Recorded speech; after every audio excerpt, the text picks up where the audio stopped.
Lord, thank you so much for this day. Pray that you bless our time together. Pray you help us to wade through the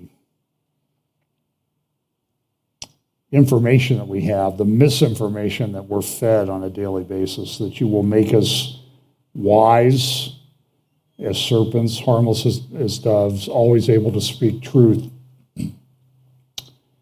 and bear witness to the hope that lies within us. Bless us today in Jesus' name, amen. Well, today somebody sent me this, and so you're free to send me title suggestions. I don't always see everything. I have about 30,000 unread emails in one of my email accounts. I can't keep up. And then I have Messenger, I have text, and I have a work email, and it just I feel like I should do like I think his name's Larry Lessig. He was a professor at Stanford Law School, and he just sort of threw up his hands about 5 or 6 years ago and said, "I am declaring email bankruptcy." Sent out a notice to everybody in his contact list, said, if you sent me an email and you think it's important, I guess you can resend it. But now everything I ever received is being deleted because I'm bankrupt in terms of, and it's hard. I mean, this is as an attorney who sometimes has to produce this information. It's very daunting. Do you see some of these people like on Twitter, they post like every 20 minutes? It's unbelievable. So you're free to send me stuff, but that doesn't guarantee that I'm going to read it. I appreciate that you send it to me. If it's a complaint, send that to Pastor Charles Atkinson. He handles those. So some of the channels that we're on, we talk each week. I'm going to try to skip through the intro a little bit. Just hit sort of the highlights. These are some of the channels that we're on. We talk about the convergence of events, the acceleration of everything. This is my grid: acceleration, convergent, logistics, and understanding. And as we get closer, I think we'll have a better understanding. This Bible prophecy thing, though, is very complex. I shared this last week. I saw this picture of sort of a three-dimensional music score, and I think it's just a great picture of how Scripture interrelates, and that it's all harmonized, but it can be, if you try to picture it in 3D, it's a little complicated, but we can get through it. So here's just some things. We'll look at some of the news, some of the misinformation, and this week I did a lot of reading in the New York Times. I know I should get hazard pay for that. I should get double pay for that, but double zero is still zero. Anyway, but look, it's, when I said mercenaries of misinformation, I said I read the New York Times. I read the Washington Post. I read, Mark Levin calls it the New York Slimes and the Washington Compost, because I want to know what the enemy's thinking. And they do get to the truth every now and then. Here's an example from the New York Times today. Plunge in COVID deaths expected in Africa. And they're like, wait, what's going on? The World Health Organization expects the number of COVID-19 deaths in Africa region to fall sharply this year compared with 2021. The prediction was a hopeful one for the world's least state-approved treatment for Charlie Vector 019er continent, though it reflected a vast undercounting of past infections and deaths and official tallies. So, what caused this? So here's I have underlined this or highlighted it. One important factor contributing to the expected decline, one of the doctors says, was that vastly more people in Africa have had past coronavirus infections than the official case counts would indicate. This is the New York Times today. would indicate, and therefore many more people have some level of immunity that could protect them from severe illness or death, if not from being infected to begin with. I didn't think we were allowed to talk about that.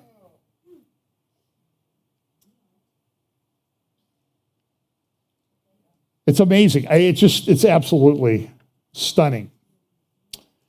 Here's another article. This is either from the Post or Washington Post. How schools are learning to teach gender identity. Of course, it's Pride Month. Big parades everywhere, all over the country. Tel Aviv, Jerusalem had about 7,500 people out for the Pride parade there. It's everywhere. It's kind of in your face, right? Did you see the Marine helmet? The Pride Marine helmet? It's camouflaged, and it has 7 bullets in the band around all different colors of the rainbow. I bet Putin is just shaking in his boots looking at that. So Matt, this whole thing is just so insane. I'm going to play you a couple clips. There's a new movie out called What is a Woman by Matt Walsh from Daily Wire. You can look, he did a lot of work on it. Go subscribe at Daily Wire and pay for it. I've seen it there's free versions of it on BitChute and other places. But I have a couple clips that I pulled off of his Twitter account. The first is an interview with a board-certified, I believe she's a pediatrician, that deals with children. She's board certified. Now, Matt, I've heard him interviewed a number of times, and he says as he went around to talk to people and interview them, there was some guy, I think he's a professor, psychology professor, psychiatry professor down at the University of Tennessee. And Matt said, he goes, why are you asking me these questions, Matt? He goes, I'm just trying to get to the truth. Truth? There's no truth. Oh, there isn't? Except what you believe and what you try to shove down everybody's throat? And you'll see a little bit of that in this. These are people that people take their children to, like this lady. Here's what she said. Male gametes. That's what makes me male. No, your sperm don't make you male. Then what does? It's a constellation. In reality, in truth, okay? Whose truth are we talking about? The same truth that says we're sitting in this room right now, you and I. No, you're not listening. If I see a chicken laying eggs and I say that's a female chicken laying eggs, did I assign female, or am I just observing a physical reality that's happening in the world? Does a chicken have gender identity? Does a chicken cry? Well, Does a chicken commit suicide? Let's frame it, because you're trying The chicken has sex like any biological organism. A chicken has organism. an assigned gender, but a chicken doesn't have a gender identity. So we assign female to chickens when they lay eggs? We assume they're female if they lay eggs. Okay. So here he's talking to a gentleman who had transition surgery. I want you to listen to the passion of this man who feels he's been wronged and injured. And I agree 100%. But listen to this. For the first time in history, a marginalized group has a huge dollar sign on the top of their head. We have 5 children's hospitals in the United States promoting that. What? That's a phalloplasty. That's a bottom surgery. We have 5 children's hospitals in the United States telling girls that they can be boys at $70,000 a pop in a surgery that has a 67% complication rate. That will kill me from infection that I can't sue on. We're butchering a generation of children because nobody's willing to talk about anything. I have 3 kids. At the age that they're doing this to kids, I'm not transphobic. I love my kids, and I love other people's kids, and you should too. This is wrong. on so many levels. That man is speaking truth, not a feeling or anything like that. Matt tweeted this the other day, I guess this last night. But if the experts don't want to admit it, they are unconcerned with the loss of women's opportunities because they can't answer the simple question, what is a woman? So he refers them to his video.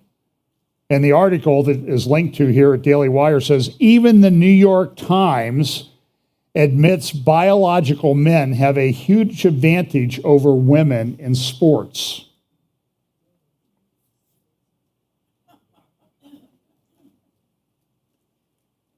It's not rocket science.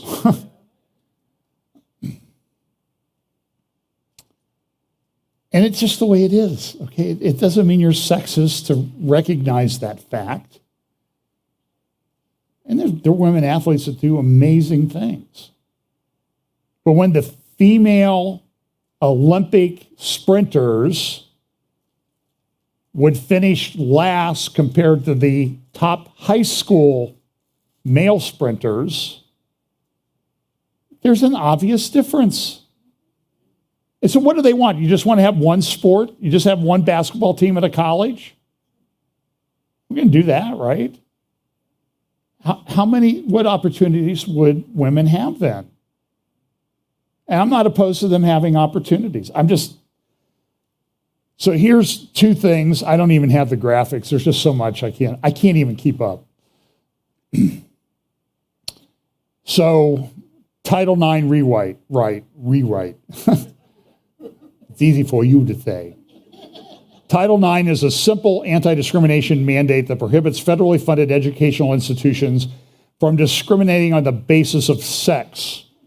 Yet without congressional authorization or other constitutional authority, the Biden administration is writing new Title IX rules to socially engineer every aspect of the educational experience, from student speech and school athletics to high school locker room use and relationships between adult college students. These draft rules, leaked to the media in dribs and drabs, have been delayed repeatedly to avoid organized backlash. From the insurrectionists. Talk about them in a minute. There's a new set of insurrectionists out there you need to be afraid of. You'll be shocked. You'll be shocked how they're rising up. Coming up in a couple slides. Behind the scenes, the administration is telling educational institutions that the rules are a fait accompli, demanding enforcement that curtails freedom of speech, due process, and women's rights. You know all those women who've complained about being attacked? All those due process rights are going to be swept away by this. Because the people in charge of the Biden administration are incapable of mentally processing information that would help them get to the truth or to see the problems that they're creating. Our transportation system in the United States is collapsing. We haven't flown for a while. I don't know if we're going to fly for a while. I hear stories from everybody I talk to that's flown. 2 nights in the airport. Get stuck in the airport, flight canceled, can't get a rental car because all the rental cars are gone and all the hotels are booked up by other people. There's a pilot shortage. Hawaiian Airlines came out and said they're like 275 people short of being able to run their airline, which is about the number of people they fired because they wouldn't get the state-approved treatment for Charlie Vector 019er, but they will not hire them back. Go read the article in the New York Times this morning, let's see, I don't think anybody I don't think it's a conflict of interest. I don't think anybody in my law firm represents Hawaiian Airlines. The morons in charge of that place. I'm sorry. This ESG stuff, environmental, social governance, you know what's being used for, the environmental social governance rules that are coming on corporations now? That's why we don't have gas and oil. That's what Pam told me. She went and got gas for her SUV last night. $38 for 7 gallons. That was at Costco, the cheapest place in town. It's over $5 a gallon. Pam, it's only 10 miles to Costco, so you might want to, I know what she'll say as well, it's only 25 miles to the golf course you played yesterday. So, and then, then we never sold that. There's rules coming out from the Biden administration about school lunches. Now wait, what does school lunches have to do with transgenderism? Poor kids are hungry, we feed them. It's okay. In schools now, you will not get federal funds unless you allow males, real males with real male parts who claim to be something else that they're not biologically. You don't allow them in children's bathrooms, locker rooms. We'll starve the kids to push this agenda. Yeah, I'm mad. This is nonsense. They're tearing society apart. I heard an old interview with Michael Walsh this week. He wrote a great book. I would highly recommend that you get it. He's actually written 2 books on Karl Marx. One was The Cult of Critical Theory, and it is a cult. And Michael Walsh wrote this in I think it was published in 2015. It's called The Devil's Pleasure Palace, The Cult of Critical Theory, and I don't know, the tearing down of the West. Douglas Murray has a new book out about the same thing, The Death of the West. It's a murder of the West. It's intentional. And Murray and Walsh both, interviews 7 years apart, both done by Dennis Prager, and they both said essentially the same thing. Marxism and this cult of critical theory offers nothing to replace it. It is solely to tear down the system. And they both said, and I don't even know their Christian status, they could see what's going on. They said it is satanic. That's the term they used. And it is satanic. The devil is on the prowl. And you have to protect your kids. You have to protect those around you. So now they have the school lunch rules. Out in Washington State, they put in place a rule that says, driving down the road, you see a cop car behind you, tooting his siren at you with the lights on. You don't have to pull over. You don't. And so here's a report from one of the Washington police say drivers aren't stopping for them. The Washington State Patrol said there's been a dramatic uptick in drivers refusing to stop for troopers and other law enforcement agencies. Now, why would anybody put a moronic rule in place, a statute? It's a Washington State statute. Well, because if you pull people over, they might get arrested, and that might label them as a criminal, and their life is over. And this was a theory when I was in graduate school back in the 70s. And we're pushing 50 years on this. It's called labeling. It's a sociological concept that came out of the University of Chicago, like a lot of other nonsense. And in Indiana University, and I have a degree from Indiana, they have the Kinsey destroyed morals. He was a pedophile. He was a sexual libertine. But everybody cites Kinsey and he faked it. A lot of his research was fake. It's a scandal, but of course there's a Kinsey Institute and that type of thing. Nobody ever goes back and does this. So they were afraid they'd get labeled. So you don't have to pull over. Well, what do you think people who are actually doing things wrong think of that? I won't pull over. This is an editorial in the New York Times. This is one of the most frightening things I've ever seen. Of course, you see they have the coat hanger there, so you know it's about abortion, right?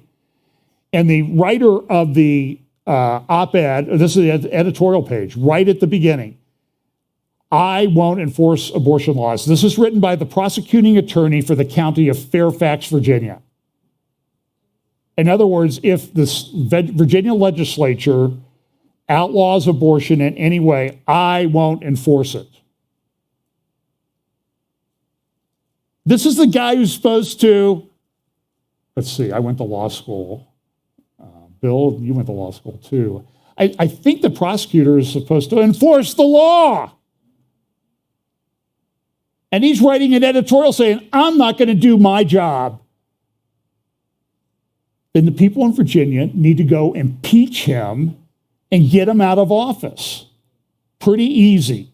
But this is happening with prosecutors all over the place. His name is Steve Descano. Unbelievable. My fellow prosecutors also need to protect women's rights. I took an oath of office. Yeah, well, you didn't mean it when you took it. Well, I'm only going to enforce laws that I agree with.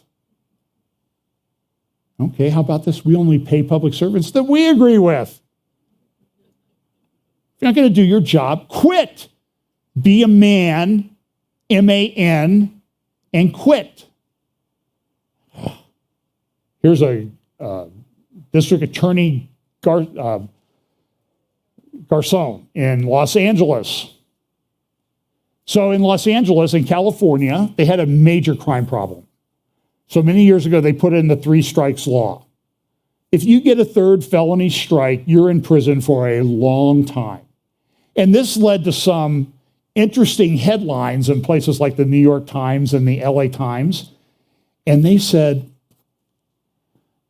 prison population increases, crime falls, experts puzzled. I'm serious. There were experts, criminology experts at some of these universities, Berkeley and all this. They put all these people in prison and now the crime rate's falling. Because, a lot of the crimes committed by a very small percentage of the population, or used to be. How about gun laws? In Los Angeles, they don't enforce gun laws. Yet they run around wanting to take everybody else's guns. It's insanity. I'm going to start foaming here in a minute.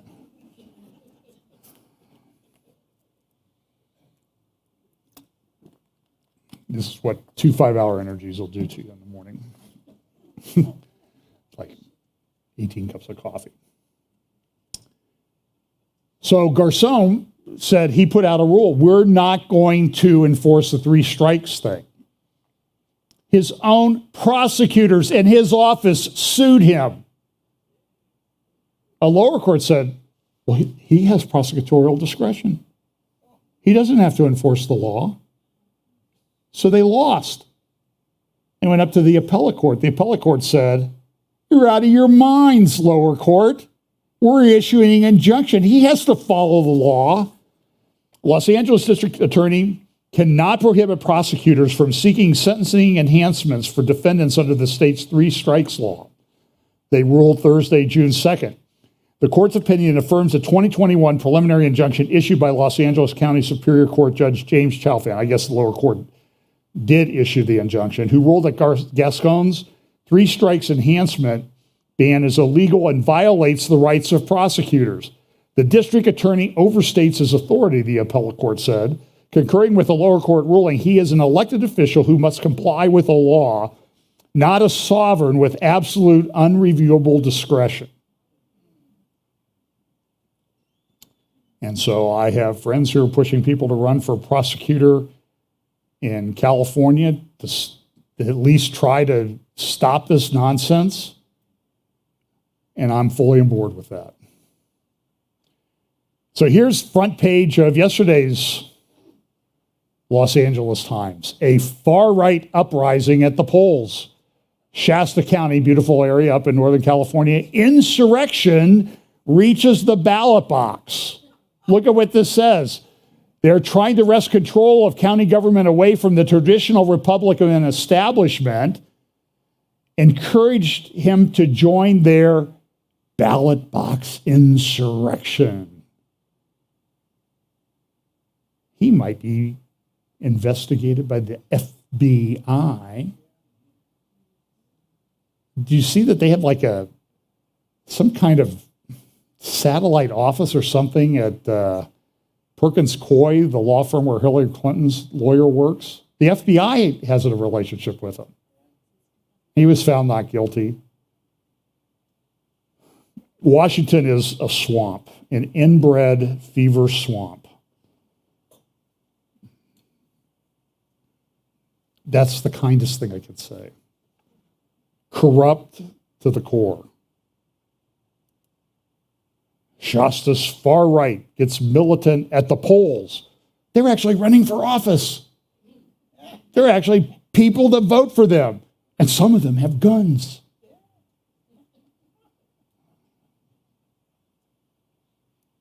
This is the Sunday Review, the editorial section of today's New York Times. In GOP we trust, thou shalt not woke, the doctrine of the irreligious right. So they don't believe in religion, but they can tell you that the people on the right that oppose this nonsense, they're irreligious. Because why? Because it's a religion. Yuval Harari is a religion guy, the guy from Davos, who says, hey, I like coming to Silicon Valley. I played the clip on a midweek update a month ago. He went to Google in 2015 at their headquarters, said, I love coming to Silicon Valley. He's an atheist, gay atheist. He says the resurrection in Bible is fake news, but I love coming to Silicon Valley because this is where the religions that will control humanity in the 21st century are being created. He's a religious zealot more so than any Christian I ever met. And he sold 40 million books. Better learn what he's talking about. Protect your kids from him. So this is what the New York Times, big editorial page, front page of the editorial section, 2-page spread. They did like 15,000 words on Tucker Carlson a few weeks ago. I mean, like 4 double pages inside for 3 days in a row. I don't think they like him. Just kind of, I'm a lawyer, I'm paid to analyze things, and that's my conclusion. So here's our friends up north. Before I tell you this, in Canada, they have now legalized the possession of small quantities. In Vancouver, they got a waiver from the federal government. Ottawa and Toronto, I believe, have also asked for waivers to allow people to have possession of small amounts of certain controlled substances like fentanyl, cocaine, that type of thing. Because why? Well, because we have an addiction problem. So we're going to remove a barrier to them having the stuff they're addicted to. We have a massive, we had 100,000 people in the United States last year that died from fentanyl overdoses. You care about those people? But Justin Trudeau is going to make everyone safe. He had this announcement to make the other day in front of his fellow wokesters. But as a government, as a society, we have a responsibility to act to prevent more tragedies. Last summer, during the campaign, some politicians said they would make assault-style weapons legal again.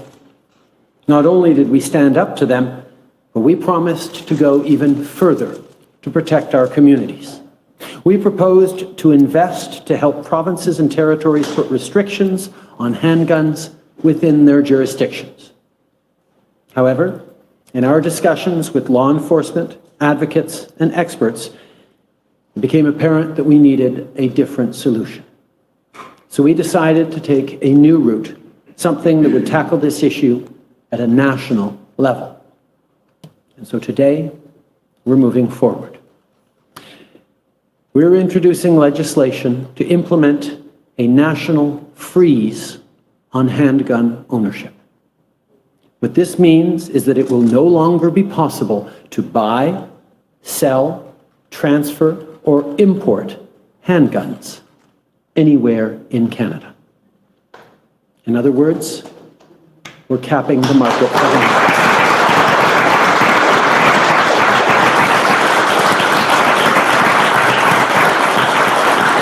That applause goes on for a while.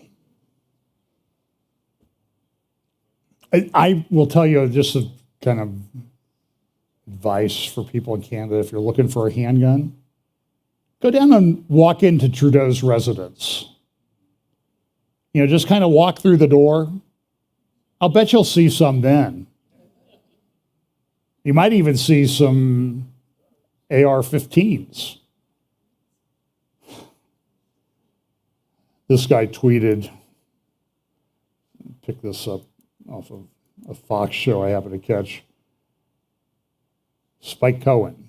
The U.S. government has been arming Ukraine because they're allies. The U.S. government has been seeking to disarm Russia because they're opponents. In totally unrelated news, the U.S. government seeks to disarm you.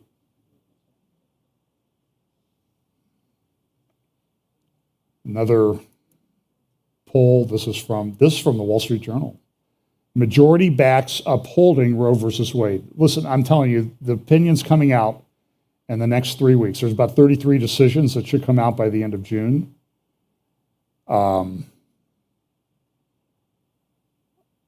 Just be careful where you go, because I think there's going to be chaos. They're really stoking the anger over this. And by the way, Roe gets overturned, California can still have abortions. Now, I don't think they should be able to. I could make an argument that the right to life is guaranteed under the Constitution for everybody. So they'll be upset with that decision. This decision, though, is probably okay. California court rules a bumblebee is a fish under environmental law. A bumblebee is a fish under California law. A California court said in a ruling this week. And thus, the bumblebee should be protected by the state's endangered species ordinances, court documents show.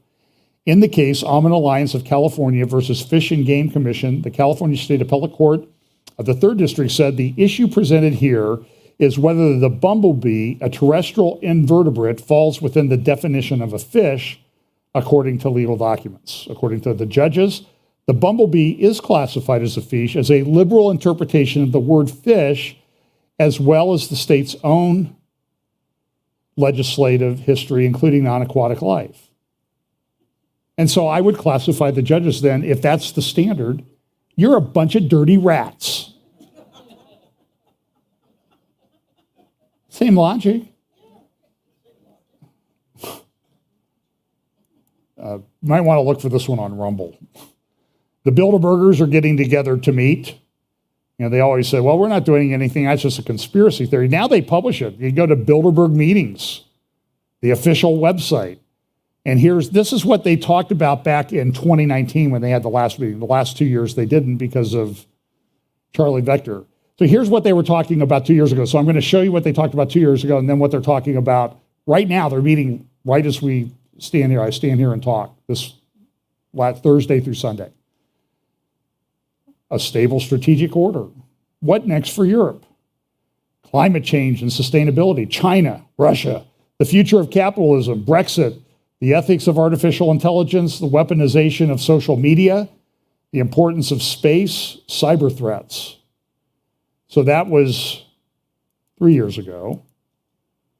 This year, they're talking about geopolitical realignments, NATO challenges, China, Indo-Pacific realignments, Sino-US tech competition, Russia, continuity of government and the economy, disruption of the global financial system, disinformation. Knew they'd get that one in there. Energy. This is probably a group I would put within the mercenaries of misinformation. They would fall within this category. Engineering, security, and sustainability, post-pandemic health, fragmentation of democratic societies, trade and deregulation in Ukraine. Now, I don't know if some of these are maybe their goals, these people, like this, fragmentation of democratic societies. It seems like people in charge want to do that. And they're succeeding. So here's this slide kind of compares the two side by side. A lot more interesting. Even among the elites, there's more to talk about than this. a lot of things in the economy. I'm not going to spend a lot of time about it. Oil prices rise as EU blocks imports from Russia. And so let's see, how does this work? So Russia has gas and oil, and they actually have a lot of diesel oil comes from Russia. They refine it there. And so the EU's blocking that. Well, that's the world, because of ESG and other things, they haven't been building refineries elsewhere. So all of a sudden, there's a lot of demand for a smaller supply. I'm no economist, but that seems like supply and demand law ought to work, that the price should go up. Has the price gone up? And Biden's like, whoever's speaking in his ear, tell him, is like, I don't know why this is. Why the shortage of diesel? 325,000 barrel Philadelphia refinery permanently closed in 2019, and its production was replaced by Russian refineries that are now sanctioned. Now we don't have diesel. We don't have diesel. You don't have food. You don't have food being grown. You don't have food being harvested. This is a major problem. We're at the beginning of the problem, in my opinion. Now, the question will always be, well, is this one of the horses of Revelation? Well, look, there's a big argument. Have the seal's been open, or are the horses just mounting up? They're mounting up. There's just no doubt about that. All of the four horsemen.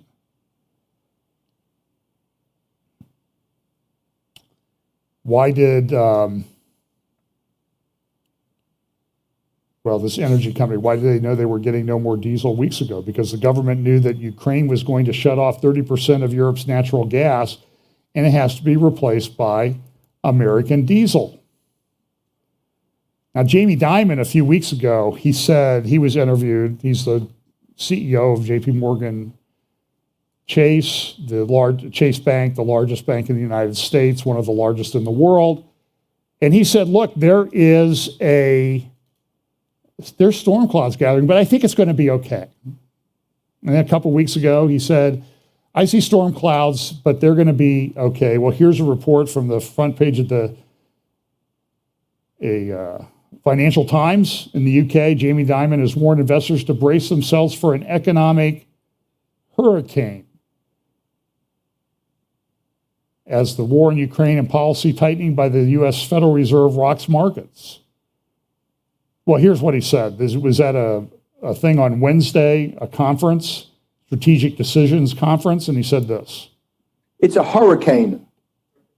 Right now it's kind of sunny, things are doing fine. Everyone thinks the Fed can handle this. That hurricane is right out there down the road coming our way. We just don't know if it's a minor one or Superstorm Sandy Sandy or Andrew or something like that. And you better brace yourself. It's a hurricane. Right now it's kind of sunny, things are doing fine.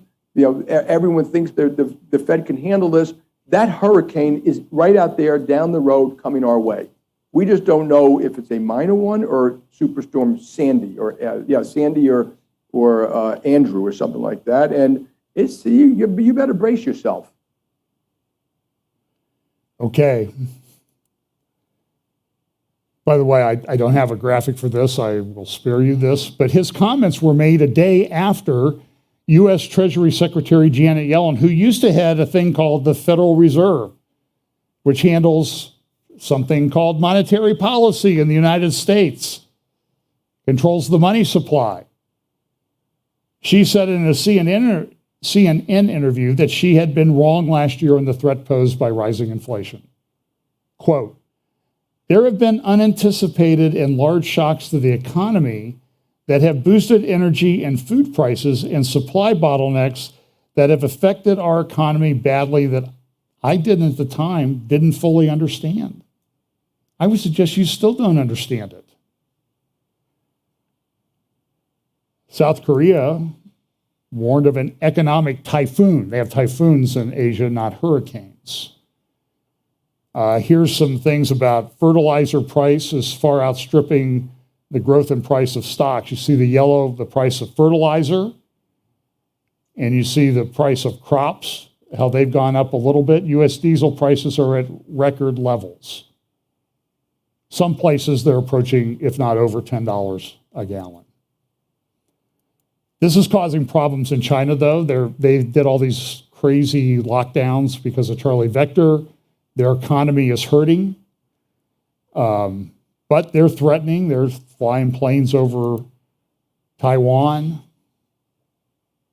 They're running boats by Taiwan. And the question is, are we prepared for this? Because all they got to do is run a few boats over there. They have 1.4 billion people. Taiwan has 20 million. But Taiwan is probably the most important chip manufacturing thing on the planet.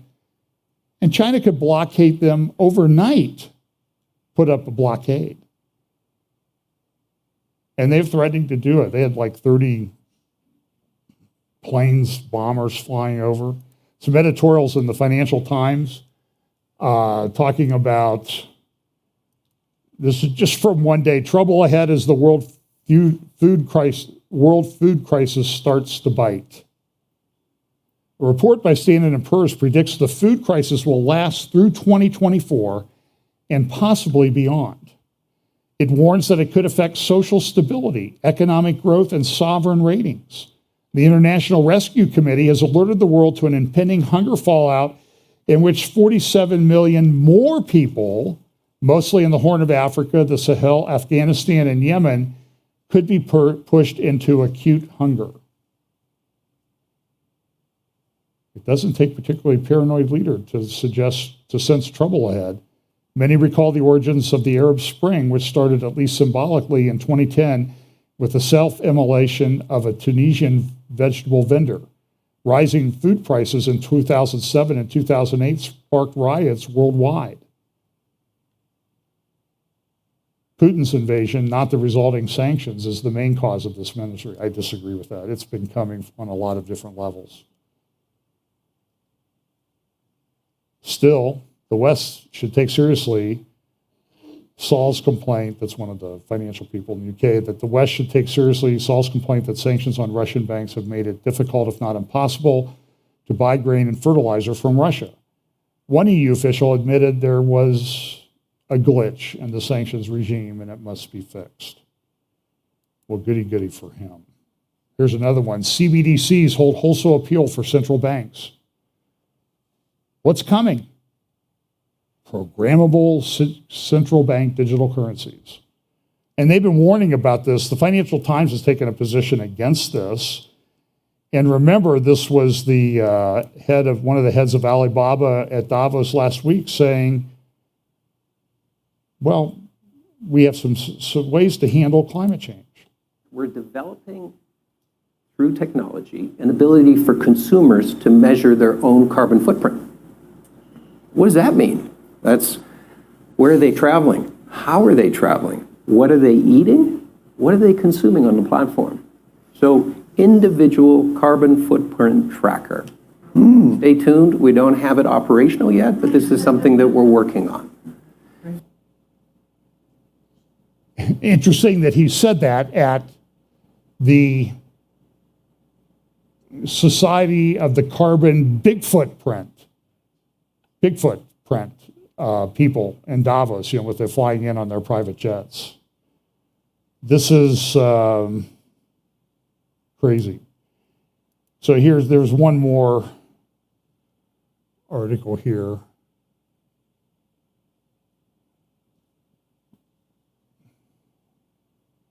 Oh, this one down here, it says, Ukraine's fight for freedom exposes sovereign Europe as a delusion. We all believe in sovereignty now, but in ways which are often incompatible. Ukrainians fight for their national independence, and by doing so, prove their ability to act as a truly sovereign people. By contrast, calls for a more sovereign Europe, led by President Emmanuel Macron of France, remain elusive in nature, exposing the limits of the EU's power vis-a-vis Vladimir Putin's Russia. The shared outrage over the Russians' invasion of Ukraine initially strengthened European unity. But the challenges that the war has generated appear to be reinforcing European disunion. Central and Eastern European states, with the notable exception of Hungary, strongly support Ukraine's fight for territorial integrity, while Germany, France, and Italy seek ways to accommodate Russia. Why? Because they have to get oil and gas from Russia. I saw a chart. Gas prices in Europe are up 39.7%. Factor that in. Price of food, heating, cooling. Germany decommissioned all of its nuclear plants. You can't bring those back online overnight. Decommission coal burning plants all over the world because we're going to do solar and wind. Yeah, but it has to be on 24/7 to work. So where do you have solar 24/7? Other than on the sun, these are the people that are in charge. This is kind of an interesting article from yesterday's Wall Street Journal. It's called 2013 Miles, No Gas, Many Hassles.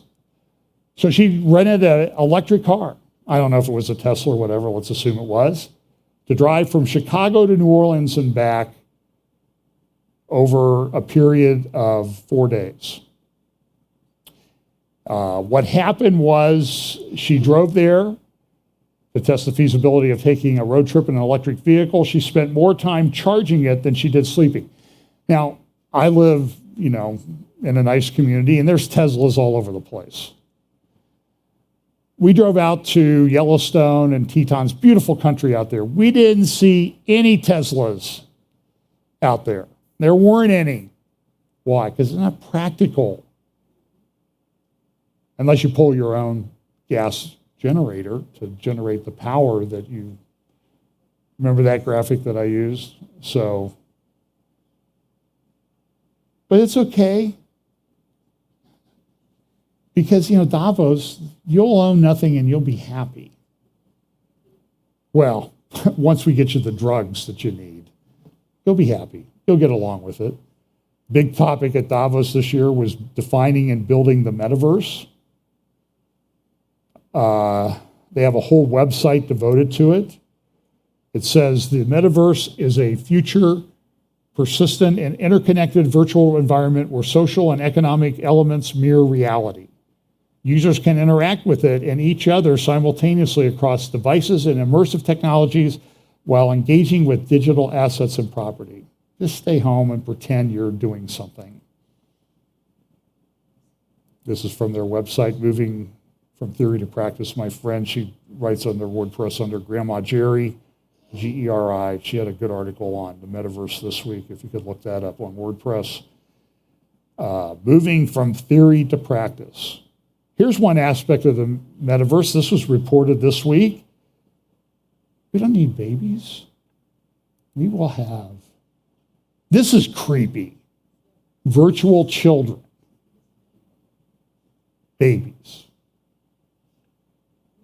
And they're recommending, this is from The Guardian, it was all over the British press. Tamagotchis will replace babies, says AI expert. Virtual kids to save the planet's digi-babies for just £20 a month. Excuse me. Within 50 years, it's going to happen sooner than this, the way they're going. Technology will have advanced to such an extent that babies which exist in the metaverse are indistinct from those in the real world. And now I'm going to ask a question. Can you abort one of these? Are you going to be charged with murder if you turn it off? There are already digital rapes happening in the metaverse.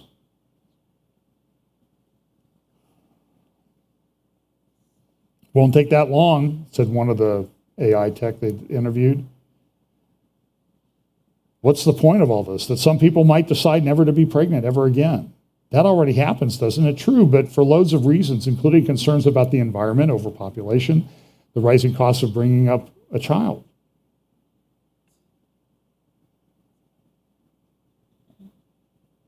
Tamagotchi kids. She wrote a book on AI. Virtual digital children will exist in the metaverse. This AI expert predicts that it will be commonplace and embraced by society within half a century. She has called this digital demographic the Tamagotchi generation after those digital pet toys from Japan. Remember? I don't, but I guess they were popular. How's that going for Japan anyway? Yeah, they had all the virtual toys. Here's a report. This is from the Washington Post today. As births continue to fall, Japan records its largest natural population decline. 1.4 million deaths last year, 600,000 births. How long can a society sustain that? 30% of the Japanese population is over 65. Elon Musk said on Twitter that Japan could eventually cease to exist. This, of course, was viewed as racist.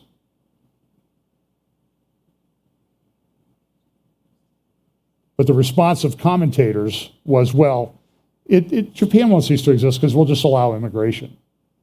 Okay, well, let's see. Ukraine, Italy, Russia, birth rates under 1.3. Worse than Japan.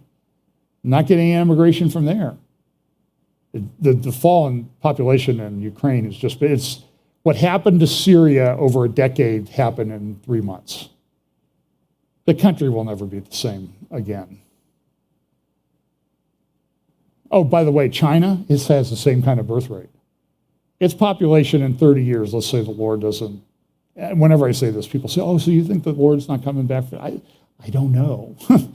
I'm just saying this, when you're projecting these things out, China will lose half its population over 30 years. You think the Chinese leadership knows this? Mm-hmm. Worst birth rate decline in human history is in the nation of Iran. You think the Ayatollahs know this? Yep. You think they're going to hold back for 30 years to go after their archenemy, Israel, or the United States? They're operating on a short time frame window. That's what I think. This was an editorial picture cartoon from the New York Times this morning. It's like the octogenarian, when are these people ever going to retire? It's like the old folks' home at Congress. Helen Thompson, who has written a book, let's see, I got to look close, I can't. She's author of Disorder, Hard Times in the 21st Century. So we'll make her the guest prophecy updater this week. There's plenty of candidates, but she wrote in the Times, I think it's in today or yesterday's, here's the crux of the crisis. We in the West are running out of energy because we're not making it. We're taking away rights. I mentioned this last week, the panopticon, that thing in a circular prison where they can see everything you're doing, but you can't tell if they're looking at you. And then somebody suggested, well, that sounds like Facebook. It is one of the greatest graphics ever. And we have to do this. I think I played this last week. This is the e-safety minister from Australia. I don't know if I think I mentioned it first hour. I think I mentioned it. I was on David Fiorazo, Stand Up for the Truth, if you want to look up that podcast on Thursday. But a friend of mine from Australia, we actually had breakfast here once, wrote to me and he said, your updates are so depressing. I'm going back to 2020 to and listen to the ones from 2020 to cheer myself up. The 2020 was no picnic. So here's the e-safety commissioner from Australia at Davos last week. I played this, but I think it's important because it sort of shows what the mercenaries of misinformation are thinking about. I mean, I guess I'd just say we are finding ourselves in a place where we have increasing polarization everywhere, and everything feels binary when it doesn't need to be. So I think we're going to have to think about a recalibration of a whole range of human rights that are playing out online, from freedom of speech to the freedom to, to be free from online violence. Recalibrate the freedom of speech. That means, are you allowed to say calibrate? Caliber? Are you even allowed to talk about that? Here's the film section of this morning's New York Times. The myth of liberal Hollywood. Well, there's some misinformation right there. You need misinformation. You can get if they put misinformation in that, like the toilet paper comes in those jumbo packs of rolls. You can put one New York Times in there as a jumbo misinformation pack, delivered digitally to your desktop. George Soros of Davos said, you know what, this Russia thing could turn into World War III. And it's hard to figure out what the truth is. Ukraine is having a tremendous morale problem. They're fighting. Again, this is another editorial of the New York Times this morning. Russia is down, but not out. I think that that's right. They've had major problems. So they've lost thousands of people. And they're not that big a country. I mehave they have the economy of their economy is smaller than Texas and Florida's combined. But they have 144 million people. What's the joint population of Texas and Florida? 35 million? Like 1/5 the size, 1/4 the size, with the same bigger economy. So, but they have nukes, okay? I would be concerned, by the way, really concerned if California and New York had nukes. That would bother me, okay? And it bothers me what's going on. Barrages in the east take heavy toll in the Ukrainian army. And again, this is from the Times. Morale suffers as Kyiv's losses grow. I don't know if I have a clip of this. I don't. That's George Soros, and I will. It's hard to understand. You really need subtitles with him when he's speaking English. This is an area of conflict. Let's talk about the Middle East a little bit. I have about 15 minutes of some stuff I want to talk about that I think is kind of significant. I continue to think that these Abraham Accords are important. A couple of the things that are sort of against that is Lebanon, which I think if Psalm 83 is a prophecy about how these countries interact at the last days, Lebanon has still not come on board. Syria is still not on board. These are the oil and gas fields in the Levant. Hezbollah is having a lot of, Nasrallah is on. He's talking about they're taking our oil and gas and we'll fight them. And here's from a clipboard that he did in a speech a while back, showing that this is our stuff and Israel's taking it and it really belongs to us, which is typical. This is an article from Jewish News. The Abraham Accords are like no other peace deal with Israel's neighbors. Yaakov Katz had a great editorial last week in the Jerusalem Post, The Other War That's Coming, talking about Lebanon. Does anyone really believe that when Israel does to Beirut what looks like Russia did to Mariupol, the world will stand by and applaud? Because everybody says there's a war coming. Question is, how imminent is it? Some people think it's going to happen. I think there's some logistical issues for Israel. They don't have refueling planes yet, so that's going to be a problem. But it's interesting. Go look up Caroline Glick's podcast this week, Caroline Glick Show on YouTube. It's about 50 minutes long. It's short for her, but she also has a good article on Israel Hayom from Friday talking about the kind of strange parallels between out-of-control judiciary and crazy leftists in Israel and the out-of-control judiciary and leftists in the United States. It's a very interesting article, but she makes a good point in her podcast. They had this Yom Yerushalayim, Jerusalem Day celebration, the celebration of the reunification of Israel. of Jerusalem in 1967. And she said, they said, if we march around the Temple Mount with flags, it's going to be World War III, everything's going. And so they did it, and nothing happened. And Caroline makes a phenomenal point. Stand up to these people. Take a stand, for crying out loud. And they'll run away like scared lemmerwoods. So Sinwar, the guy who heads up Hamas in Gaza, remember I played some clips of his speech probably a month ago now, where he said, we're going to tear down Jerusalem. They're storming Al-Aqsa. Well, there were 600 Jews walked around up there yesterday or today. Not storming anything. But now there's, our State Department, Blinken, and all these guys. Boy, if there's ever a guy who's got an appropriate name for Blinken,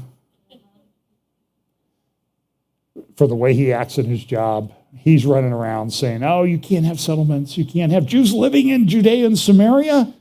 What's wrong with you? And so he kowtows to guys like Nasrallah. انتبهوا ألا تكونوا وقودا لحرب أهلية يقودكم إليها الإسرائيلي في هذا البلد. This is a Hezbollah guy up in Lebanon. Because they had a big election and they're still fighting. And their country's a mess. Their parliamentary system in Lebanon is so convoluted and impossible for anybody to, it's tearing the country apart. I'll tell you how bad it is. It makes Israel's parliamentary system look like better than anything our founding fathers in America came up with. And that's that's a pretty good analogy. So Iran continues to do their thing, throwing gas on the fire. There have been some people standing up to Hezbollah, but Jonathan Spire, a week ago in the Jerusalem Post, says, I don't think this is going to get better. You had the guy, the foreign minister from Turkey, actually came, went to Yad Vashem, was up on the Temple Mount. This is about a week and a half ago, before Yom Yerushalayim Day. And look, Turkey's fomenting trouble in East Jerusalem and other places. Erdogan has said he's going to send 1 million refugees to a safe zone in northwest Syria. And because he is fighting against the Kurds, he says they're all terrorists. He wanted this 30-mile buffer zone.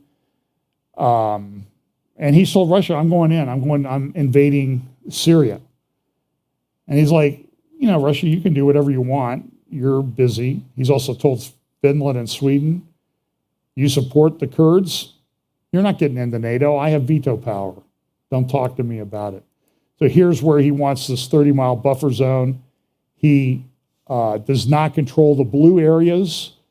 He wants to control those because it gives him a buffer against Kurdish incursions into Turkey. There's some old maps. This is from back in 2015, I think. You can see how he had redrawn the map in this article. This appeared in Turkish papers because he wants to restore the Ottoman Empire. And this is kind of interesting map. And Turkey's a big player in the end times. Don't let anybody tell you otherwise. And look, they didn't control that big area of Saudi Arabia. And there was a reason for that. Nobody lives there.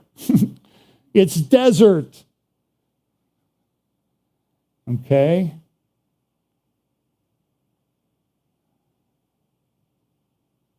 And they control Mecca and Medina. Then it got controlled by a guy called the sheriff of another article, Erdogan trying to take advantage of things in Syria. Jonathan Spire, this is Seth Frantzman, Friday's Jerusalem Post, about how he's trying to foment trouble in Syria, taking advantage of what's going on in Russia, in Russia's distraction, and he wants to rebuild the Ottoman Empire. A big celebration this week of 1453 when the Turks took control of Istanbul. I should have put the clip in. I'll try to play it in the future. He wants to get into this agreement with Israel. He wants to, hey, Israel, you don't need to go 9,000 foot deep over there to Crete. Just send a pipeline to Cyprus. I control 40% of Cyprus, Erdogan would say, and I have pipelines anyway. We can build that. It's just a little ways up there. You'll get your gas going to Israel, and Israel's trying to send it through Egypt, and that remains to see how much they're going to do. Israel and Iran continue to have conflicts. Now, I'm going to talk about Crown Prince Mohammed bin Salman in just a minute, but these are these continuing. It's not safe to be in the Iranian Revolutionary Guard right now. We showed there was an assassination in downtown Tehran a little over a week ago. This guy on the left, media outlets affiliated with the Iranian opposition report that Colonel Ismail Zadeh, a commander in Unit 840 in the IRGC Quds Force, was found dead near his home in the city of Karaj. These sources also reported that Zadeh was close to Hassan Zayed Kadai, the senior officer that was assassinated about a week and a half ago in Tehran in an operation attributed by the Iranians to Israel. According to sources affiliated with the Shiite Axis, Ismail Zadeh was found dead on Monday, May 30, just 8 days after the death of his friend Kadai. It looks like he jumped from the roof of his house. Okay. This report came out. Now, this report's a little bit misleading. I probably tweeted it out too quickly before I read it. Iranian breakout time now at 0. This is from the Institute for Science and International Security. ISIS. They might want to rename that. But I have a bookmark section in my browser for like all these think tanks: Atlantic Council, INSS, Jerusalem Center for Public Affairs, Begin Sadat Center, IDSF. I didn't have time to put that clip in either. We had a briefing with IDSF this week. I'll talk about that in just a moment. But anyway, this came out from this institute, Iranian breakout timeline now at 0. In other words, they could have nuclear weapons anytime. I don't think that that's inaccurate. It's sort of like, I guess they did the headline for clickbait. It's probably going to take them 6 to 8 months to have at least a crude nuclear weapon. But it's sort of like you want them to get to that, over that threshold. Because once they're there, you can't ever walk it back. So you can download that at the International for Science and International Security website. Israel is they're simulating a massive attack on Iran with hundreds of aircraft, jets, refueling tankers and everything, flying into Crete. And they're drilling, this is Anna, I can never pronounce her name, from the Jerusalem Post, drilling for a devastating war. They went all out at home and in Cyprus, training for fighting a war with Hezbollah. So they went all the way to Cyprus and all the way to Crete for this training. Greece helped them out. And the reason for that is that from Israel to Crete is about 1,000 miles, maybe a little bit less. Guess how far it is from Israel to, say, Tehran? About 1,000 miles. So they were practicing. And so I think the problem in Israel right now is they have, based on what I've been able to research, about 13 refueling tankers. But that's a long way for a fighter aircraft to fly. They went to Iraq, but that was much closer. They bombed that reactor in Syria back in 2007 or 8. And they had external fuel tanks on that particular aircraft. I don't think they have external fuel tanks yet for their F-35s that they've bought and enhanced. And then the other problem, too, is a lot of the drone manufacturing in some of it has been moved to Tajikistan, which is another 1,000 miles further. So Israel was also doing naval maneuvers. They have some submarines.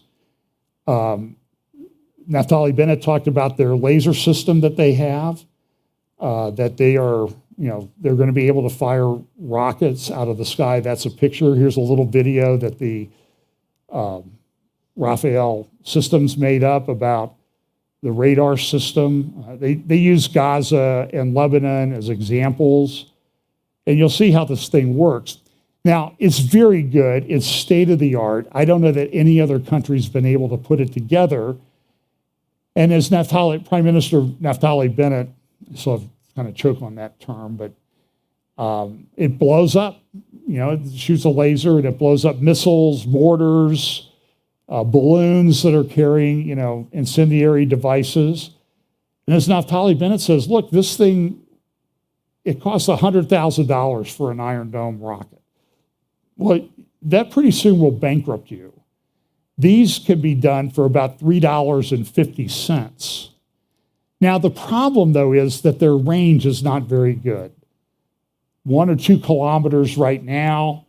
They hope to increase that by 20 times, but that's 12 miles. So so you have to get them all manufactured, put in place. That takes time. There's a logistical issue to that. So, but you can see it's pretty cool, Star Wars type stuff. And it's much cheaper. It'll shoot down drones. And it's interesting, in the video they did, this is from last year, they showed drones coming in from Syria and Lebanon, missiles as well, and they were able to shoot those down with this laser system. And that's because, this is a drone underground, about 100 meters underground drone base in in Iran. They released a video of it. Now, people have stopped the video and said, well, look at this fire extinguisher over here in the corner. This is in such and such a place. Like they didn't think, you put up a high definition video of your secret base, somebody might try to find it. So they tried to blur it out, but Israel kind of got it ahead of time. So this drone thing is a big deal. This is China. They have this is a, let me just shut this down. This is a drone carrier, artificial intelligence, remote controlled drone carrier to handle hundreds of these things. So, let's see.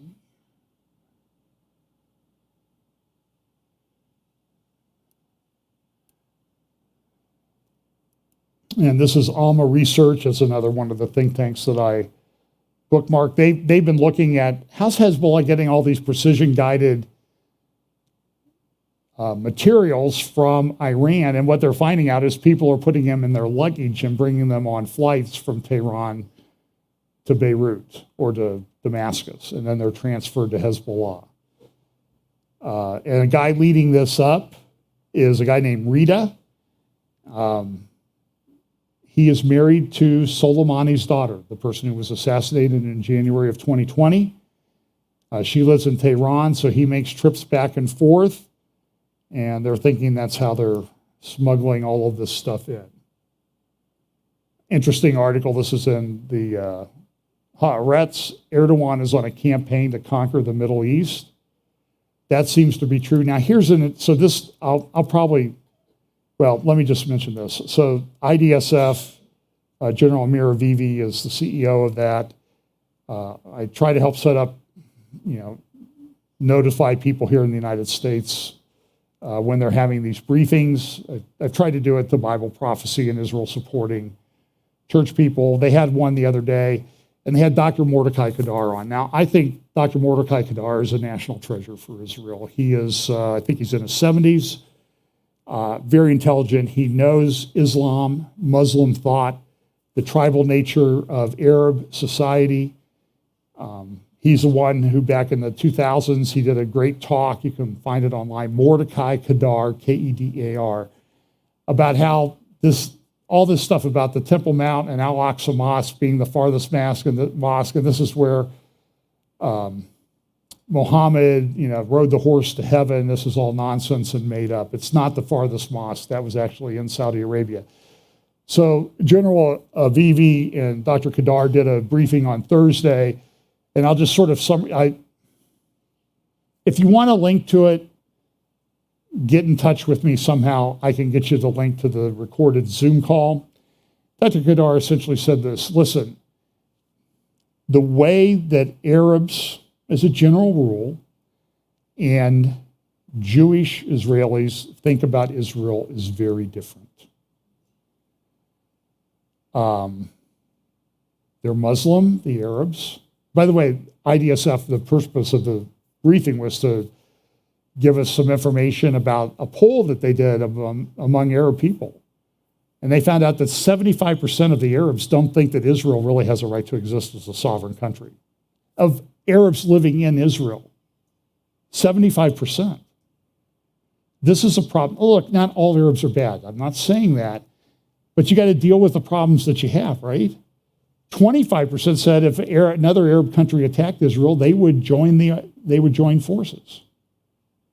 And Dr. Kadar says, listen, for us, for them, it's just sort of, it's an entity that doesn't exist because Islam tells us that this is their land. They own this land. They had it at one point, and for the rest of time, it's really Muslim property. And Israel comes along, and Israel's like, he said, for like 2,000 years, we were praying to be coming back to Jerusalem. And it came true in our lifetime.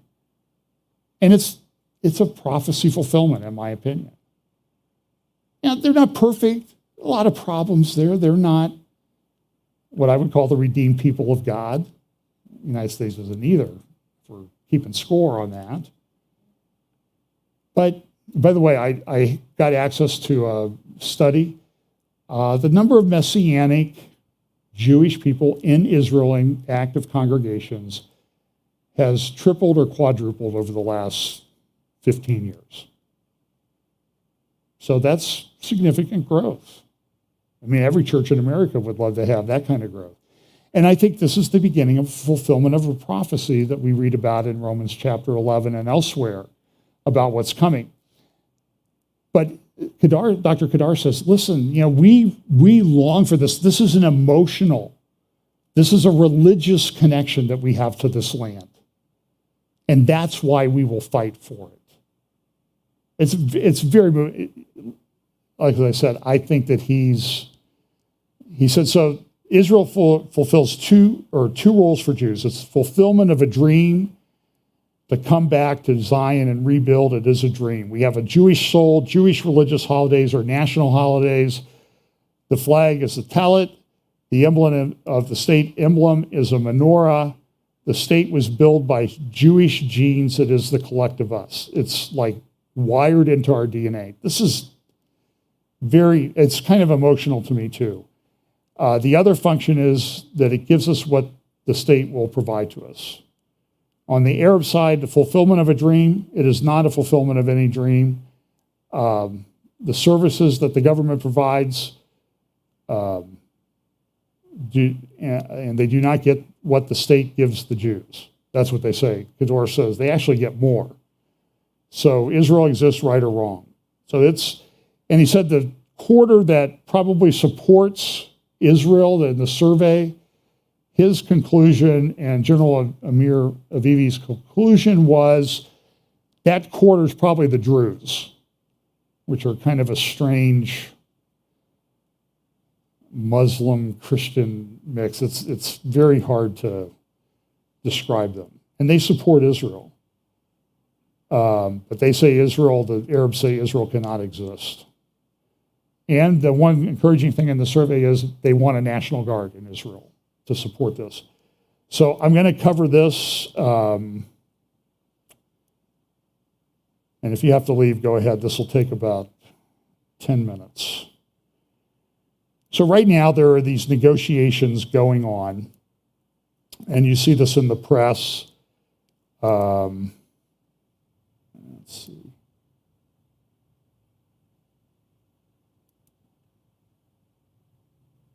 Oh, there's that thing. K to 12 must put boys in girls' bathrooms to get federal lunch money. Absolutely insane. And this comes from the Department of, the U.S. Department of Agriculture. Like, they should be involved in this. Like, go get us some food. So there's this group, very interesting website. They have a thing on, it's called FII Institute. It's based in Saudi Arabia. And what you find out is that Arab countries like Saudi Arabia, through Crown Prince Mohammed bin Salman, and the United Arab Emirates are very much involved with World Economic Forum, Sustainable Development Goals, 2030 Vision, 2030 Agenda, and that type of thing. And this is on the FII Institute. It's called the Future Initiative Institute. And they have ESG principles that they're talking about. They're woke. The Saudis are woke. They had a recent conference coming up this fall called Investing in Humanity, October 25 to 27, subtitle, Enabling what? A New World Order. Another conspiracy theory. Now, so back in this is the king of Saudi Arabia. This is from the website at the Future Impact Initiative, Future Investment Initiative Institute.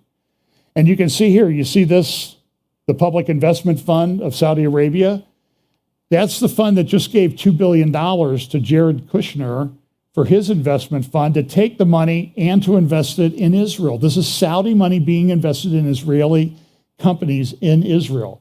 So here's Mohammed bin Salman back in 2017 at the Future Initiative Institute. And remember, it was right after this that Hariri came and he was in Saudi Arabia. This is November of 2017. And he resigned. And he said, I'm doing it because I'm afraid of Hezbollah.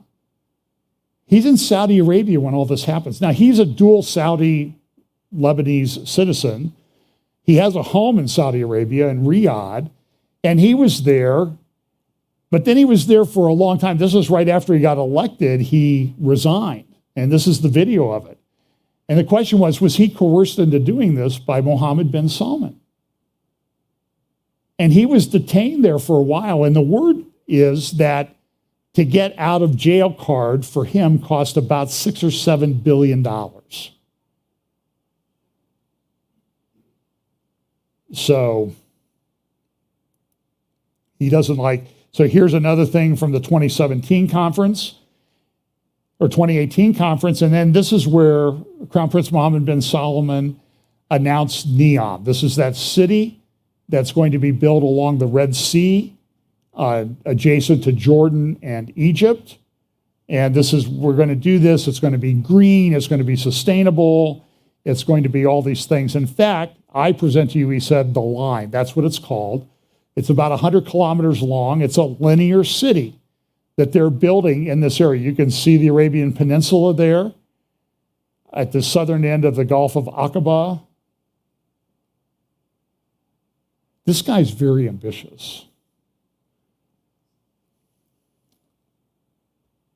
You'll be able to travel and do this. Here's some other, see how the city runs. And so Egypt is right across the Red Sea there. This shows how they're already starting to build things. They have an airport, they have a resort, I think they even have a golf course. I think maybe we need to go next year, Pam, and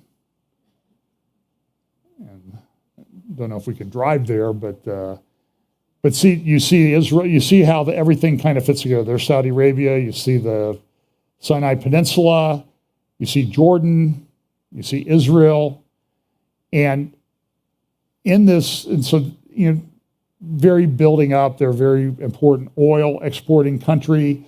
Global energy industry has a new hub. And I mean, there's big plans for this. They're going to spend $500 billion to build it. And by the way, they now have the most valuable company on the planet. You think they have the money to build it? And they're giving $2 billion to Jared Kushner to invest in Israel. And that's kind of interesting. So Mohammed bin Salman, Crown Prince, is effectively the ruler of Saudi Arabia. Now, so you see here their Vision 2030 that he has, that he's put out.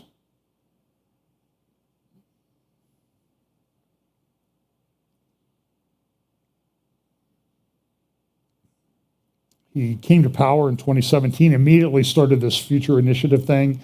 Within a year, he announces Neom. And then in the lower left here,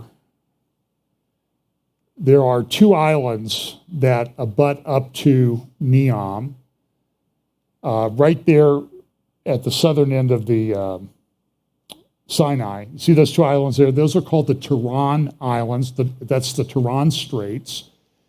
And they sit there at the entrance to the Gulf of Aqaba. Now, the Gulf of Aqaba is part of the Red Sea, and it's the only part of the sea that Israel has the Mediterranean, and then they have a seaport at Eilat down in the Negev. So Sharm el-Sheikh is in Egypt. They want to build a bridge over there. Egypt has controlled those islands for a long time, but back in 1967, there was a problem that arose. Egypt and Israel were mortal enemies at the time, and Egypt had taken control of those islands after the Saudi Revolution in the 1930s. And so they want to build a bridge there. I don't know if I have this on this one or the next. Here's some of the things they built.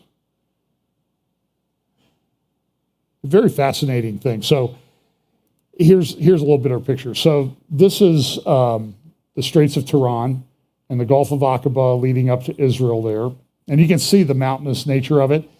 Well, back in 1967, the Egyptians blockaded the Gulf of Aqaba and shut off the port of Eilat. Well, we know what happened in 67. So you saw the headlines there from the New York Times on May 23rd and May 24th, 1967. They ended up having a war. Here's Shimon Peres, engaged in negotiations. There's Nasser, the head of Egypt. They blockaded ships, and it led to a war. So eventually, the war was over, and there's Nasser. By the way, after the War of 67 and sort of the humiliating defeat that Egypt had, he resigned from office. You'll see a video of it here. He just said, I'm going back and becoming a regular citizen. Now, there was a popular uprising to get him to come back, and he did come back, and he eventually died while they were at this Arab summit talking about what to do about Israel. But Jimmy Carter came on the scene, and we know what Jimmy Carter did. They negotiated a settlement called the Camp David Accords, and in the Camp David Accords, it was agreed that Egypt would not block the straits, the Tiran Straits, ever again. Well, now Egypt, a couple of years ago, gave the islands back to Saudi Arabia. Now Saudi Arabia is in control, but Saudi Arabia is subject to this agreement. And there's a lot of question as to, this is what the Egyptians rising up, and they want their dictator back. And he came back. And then they had the Camp David Accords under Anwar Sadat, who was then, shortly after that, was assassinated by the Muslim Brotherhood. But they agreed that they would not allow the straits to ever be blocked again. Well, now they want to give the islands back to Saudi Arabia. That's not been formalized yet. But Saudi Arabia wants to have access to those islands. Why? Because they have this city that they want to build there called Neom. Israel has a big railway that goes down to Eilat, to the port there. They want access to the port. And so because of Neom now, what's interesting is that Saudi Arabia and Israel are talking about some kind of normalization. They don't have any agreements right now. So you see a couple of very strange things. You see Saudi Arabia giving a couple $2 billion to a Jewish man, an Orthodox Jewish man, Jared Kushner, to invest in Israel in his investment fund. And there's these discussions going on, and the Biden administration wants to, this will be kind of a feather in their cap. And you see, this is important. See the trade routes, the red? These are like sort of combined, consolidated shipping lanes, a very important location.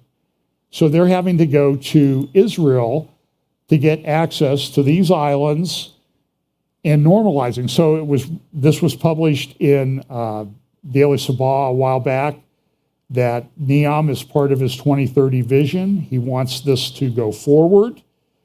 A very interesting succession issue. He is now the crown prince.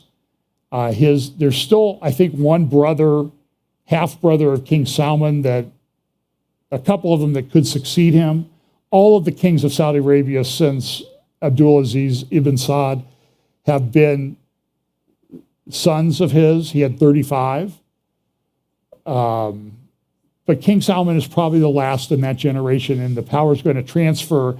So there's been some things going on. We know that Mohammed bin Salman really cracked down on things, extorted, or received payments from other Saudi princes and Rafiq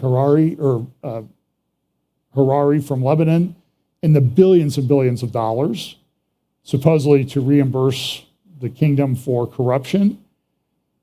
And he controls all this. I mean, he's incredibly wealthy himself. I think he was born in 1985. So would that make him 37? He has a property in France. It's probably worth $500 million. He has a $500 billion yacht. And he's very ambitious.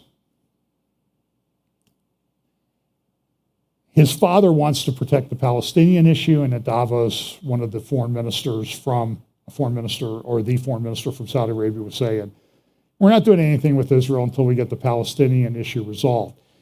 Now, that's a thing that King Salman wants to have happen, and because of the nature of their society, they will not do anything on that regard against King Salman until King Salman passes away. And he's in his 80s, he's not in very good health. And so Mohammed bin Salman seems to want to do something with regard to Israel. So they're talking about doing this agreement. This is from the Jerusalem Post. Friday, June 3rd, Israel is set to agree to do security arrangements allowing Egypt to transfer control of 2 islands in the Straits of Tiran to Saudi Arabia, and Biden is expected to announce this on his trip to the region at the end of June. This is a big deal. And look at what the other thing says. In return, Saudi Arabia will allow Israeli airlines to fly over its airspace. Currently, only Israeli flights to the United Arab Emirates and Bahrain can fly over Saudi Arabia. Elsewise, they got to go all the way down around Saudi Arabia or up through other countries where they can get overflight rights. And I think this is a big deal. Now, people think this is going to take a while. Yair Lapid, in an interview with the Jerusalem Post magazine that was published on Friday, said, we're changing something here, and we're making progress with the Saudis, but they're baby steps. But baby steps can turn into big steps pretty quickly in today's day and age. And this is David Weinberg in Friday's Jerusalem Post, Reel in the Saudis. He's part of IDSF. I would highly recommend that you go get that. So this is kind of a big deal. And, I know what this is. So while this is going on, there's been a thing called Arab NATO that sort of came to fruition under Trump. And this is a military exercise of a bunch of Arab countries down there in that area, practicing military drills and that type of thing. Saudi Arabia, Egypt, and other things. So all this stuff is going on with the Abraham Accords and that type of thing. So this is all a big deal. And at the same time, I'll close I think with this, Istanbul plans to unlock grain exports in Ukraine because they're blocking the Dardanelles and the Bosporus to grain exports. Let's see. Now, this is from an Israeli guy in Jerusalem Post. We are on the verge of global cyber warfare. Now, there's a thing that was called Cyber Polygon. It was one of these, like Event 201 was for a virus, or the monkeypox thing that took place. The desktop exercise scheduled for July, but I just got a notification that it's been canceled for this year, so I'm not sure what's going on. A lot of people were concerned about that, but and OPEC's going to increase output to kind of help out the U.S. Oh, and in a meeting with the Pope in Aberystwyth, the Jewish organization called for expansion of the Abraham Accords with the Pope. The Pope's always around, it seems like. Anyway, look, there's a lot of stuff going on. I mean, I could go for a long time, kind of giving you a pretty good summary. You can freeze frame this, go look up the stuff, Google what I've cited. If you want a link to the IDSF briefing, I don't think it's on their YouTube channel yet. I might be able to get you a link to it on, I think I might have put it on my, what I call my private YouTube channel, but you have to have a direct link to it. Or I can get you a link to the Zoom thing. And I think you should pay attention to that because it was a very informative, important Zoom meeting the other day. So listen, can we agree that there's a lot of stuff going on? A lot of stuff related to Bible prophecy. And so I don't know how quickly all of this wraps up. I think the stuff going on with the Straits of Tiran, T-I-R-A-N, and Neom, and Mohammed bin Salman, I think this is all a very big deal in terms of how this thing might unfold in Bible prophecy. So let's pay attention, watch. What's the verse say in Romans? Stand firm in the faith and act like men. And it's really time for the church to do that. Now, I don't know that we're going to turn anything around, but there's people to protect, you know, because they're often said they're coming after your kids. They've come after your kids. They aren't coming, they're here, and got to protect those precious souls. So let's pray. Lord, thank you so much for the day. We pray that you will watch over us. We pray that you'll give us the courage to stand firm in our faith. Give us opportunities to share the glorious gospel of Jesus Christ with those around us. Help us to be informed. Guide us by your Holy Spirit. Give us wisdom and understanding on the things that we see happening around us. And to use that as an opportunity to share the gospel with people as an entry to conversations. Bless us this week. In Jesus' name, amen.